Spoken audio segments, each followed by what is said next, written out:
Hi everyone and Merry Christmas! 2020 has been a very transformational year for me. In year 2020, I hired my first coach, I learned how to listen to myself and how to go with the flow and how to work with the flow, how to work on the inspiration. I had this experience where people who I deeply love got disappointed in me and I got disappointed in them for that, but I've gone through this and I forgave them. I sold my apartment, I got out of debt, I moved from Tumen to Toliati, and on December 25th I'm getting married, or already got married, depending on when I'm going to publish this video. So because of all of this, I have stuff to share. In the end of last year, I shared with you the lessons that I learned in 2019. And in the end of 2020, I'm going to share with you what 2020 has taught me, but I'm going to do it a little bit differently. I will make 4 videos on 4 different topics. There will be 3 lessons on dreams and how to make them come true. There will be 3 lessons on how to build relationships with other people, 3 lessons on the subject of romantic relationship, and 3 lessons on wealth, money, and the abundance mindset. And so in this video, I will share what I learned about how to make your dreams come true. And the first lesson that I'm going to share with you is that if it's not your dream, you will be sabotaging yourself constantly. So in 2020, I got 3 of my dreams fulfilled. I learned how to go with the flow, how to work on the inspiration without feeling guilty in the moments or hours or maybe days of doing nothing or not feeling like doing anything. I got out of debt. And I managed to build healthy, harmonious, romantic relationship. But in the beginning of the year, I was dreaming about becoming a life coach, about getting married, and about moving to America. And now looking back, I can tell you for sure that if some of your dreams are not coming true, it's because you are slowing down the process. You have some cons, some arguments against your own dream. So the dream can be truly yours, but the motives, the reasons, may not be yours, and this is why you rebel against your own desires. I'll give you a couple examples. So I thought I wanted to become a life coach because that was the only way of a healthy, harmonious development that I saw for myself. I had an Insta blog and 2 YouTube channels and 1 Twitch channel, but it all didn't bring me much of an income. And so I thought that the only way to make money doing what I love was to start coaching. And at the same time, I had this idea that I didn't want to do anything purely for the sake of money. I tried that many times, and every time I proved to myself again and again that chasing money turns every creative process of mine into obligation and suffering. So, did I want to really become a life coach? No. Did I become one?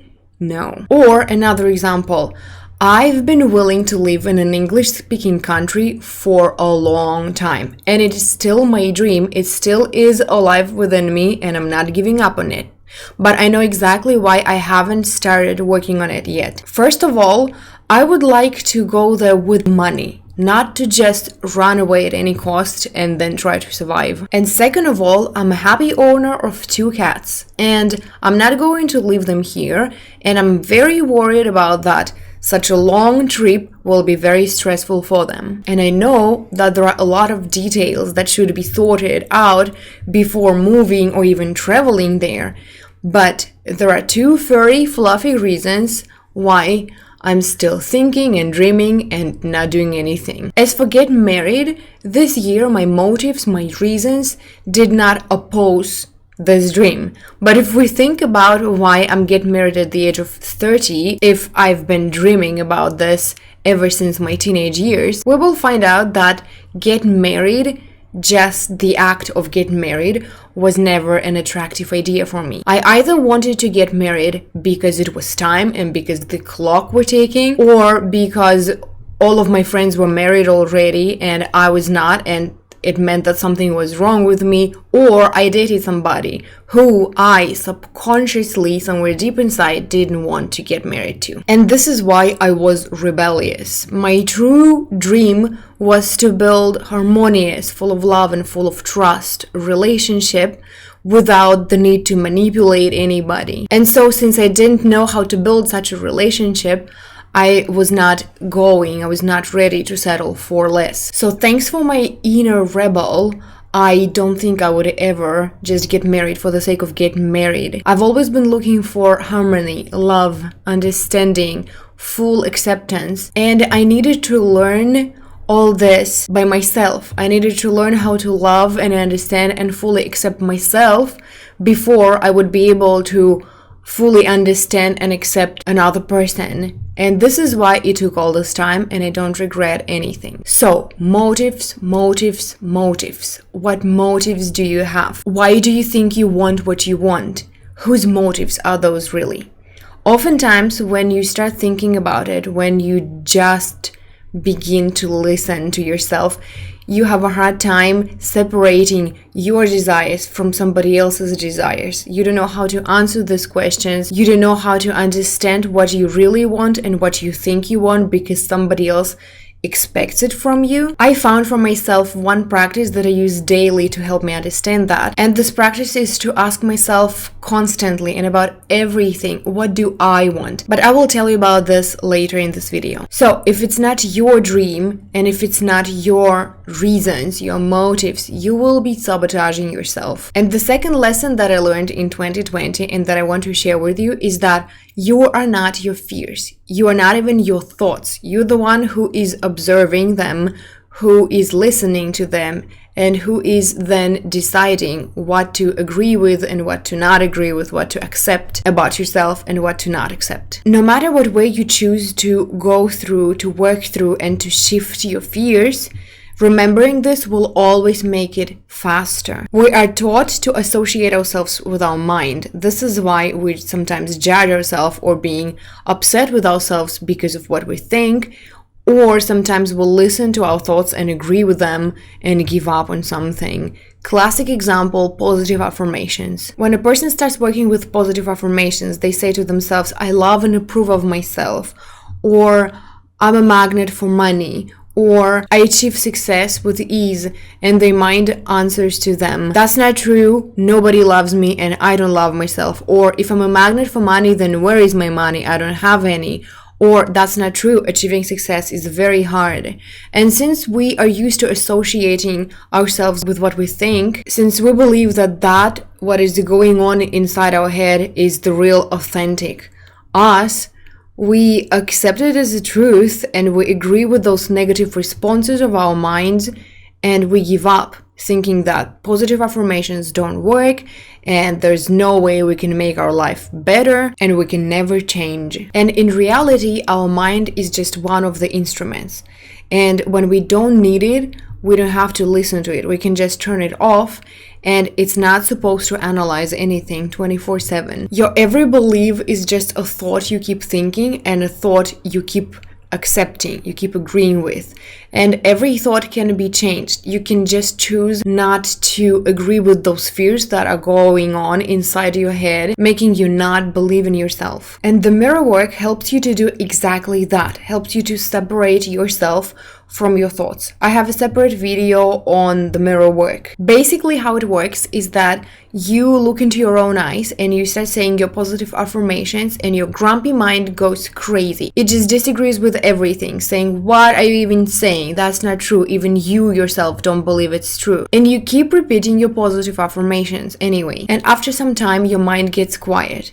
In 2 or 3 months of repeating your positive affirmations daily, your mind starts agreeing with them, starts believing in them, and starts actually making fun of those negative affirmations you once had and you once believed in. You are not your fears and you are not your thoughts.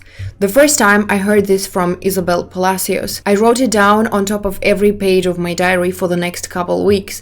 And every time I would write in my diary and share my thoughts and my fears and my worries, there would be this note on top of every page reminding me that my every worry and my every fear is just the thought that I keep thinking and I keep agreeing with. And sometimes I would ignore it, and sometimes when I would get sick and tired of believing in my own fears, I would choose to change the thought and to use another one instead. I would write down a different thought, an opposite thought, and I would start repeating it as my positive affirmation ever since. And the third lesson that I learned in 2020 and that I want to share with you is about that we start changing our reality when we fill all our time, every moment of our life with the dreams we have.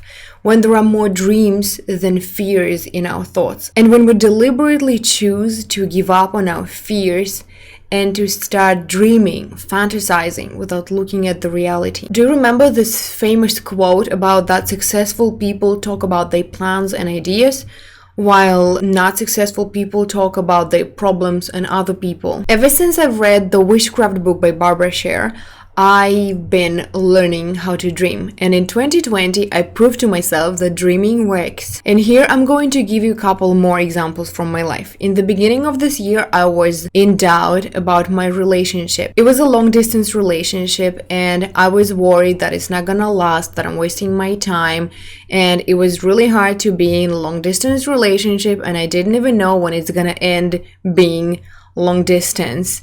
And for how long is it going to be this way? The situation felt hopeless and I didn't want to get burnt and fantasize in vain and then get disappointed. And then one day I was listening to Abraham Hicks and they were saying that if you have this energy, this desire within you to dream about love instead of thinking if it's the right person or not, if the feeling is mutual or not, if it's going to work out or not, you will attract love. And so if you want to dream about love, then dream, go ahead, fantasize. Think about how it would be so lovely to hold hands and walk together and go places like cafes and cinemas, how it would feel to kiss and touch and cuddle and laugh together. Because when you're thinking those thoughts, you raise your vibration, and by the law of attraction, thinking about a beautiful love, dreaming about a beautiful love, you will attract a beautiful love. But let's say the person that you're dreaming about is not high vibing with you at the same time.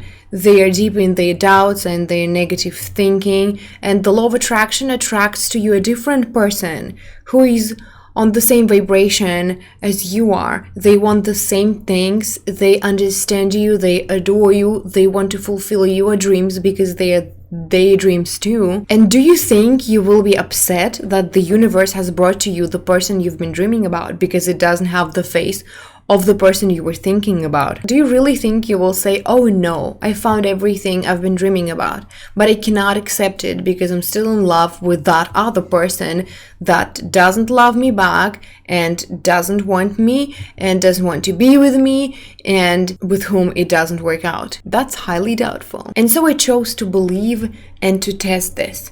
And I started dreaming and fantasizing about how it would be so great when we're together. I distracted myself from my doubts and from my worries and from my own skepticism. I chose to think only about the best outcome and about how great and amazing it will be when everything works out. And it worked out, and with exactly the same person I was dreaming about. Hi guys. I was editing this video and I felt like adding that what I'm talking about here is an everyday choice. It's not like you once decided that you now refuse to believe in your fears and it's all done and all settled. You choose it every day, and those fears and those worries come up every day, and you need to choose again and again to maybe shift those fears, to maybe journal about them, to do something, to choose positive thinking instead. It's just an everyday job. So there, I said it. Let's go back to the video. And the second example is about selling my apartment. When I decided to sell my apartment, a bunch of things depended on it. How soon will I be able to move, and how soon will I be able to get out of my debt? And at that moment, all my bank accounts were frozen. So everything was so unclear and I felt up in the air. And there was no way I could do this faster. The only thing I needed to do is to just wait. And to not drown in all my fears and doubts and worries, I chose deliberately to use positive thinking, to choose positive thinking again. I was going around my apartment saying my positive affirmations like, thank God my apartment is already sold. Thank God I covered all my debt. Thank God I moved to Taliati. I would go outside and I would imagine walking in a different city already, and I would try to feel this feeling of relief and freedom, the feeling that my dreams are fulfilled already and everything is done. And I started packing a little bit and throwing away stuff that I didn't need. I managed to sell my apartment in 2 months. My real estate agent and I placed the ad in the end of July. And on October 1st, I was already in Taliati. Fantasize, try to imagine how it would feel when it's done already, when you have what you want, when it already happened. When you think about your dreams without paying attention to your doubt, you raise your vibration and you help it happen faster because you are not resistant. And to help you focus on your dreams, I have 3 practices, 3 exercises for you. You don't have to choose one, you need to do all 3, just alternate. And the first exercise is to ask yourself constantly, regularly about everything. What do I want? Always ask yourself, what do I want? How I want things to be. When you're sitting in the cafe and you don't like the service, ask yourself, and how would I want it to be? When you're not happy with your job or with your living situation, ask yourself, and how exactly would I want it to be? When you're not happy with your relationship, romantic relationship, or relationship with some other people, ask yourself, and what exactly do I want? How I want it to be? And then answer. And think about the details, add details, dream about exactly how you would want things to be. Don't listen to your doubts. Don't listen to your mind's thinking and saying that it's impossible and it's not realistic and it cannot be so. Remember that the question is not what's realistic and what's not realistic, what can happen and what cannot happen. The question is how you want things to be. So allow yourself to dream boldly. The second exercise, change your criteria.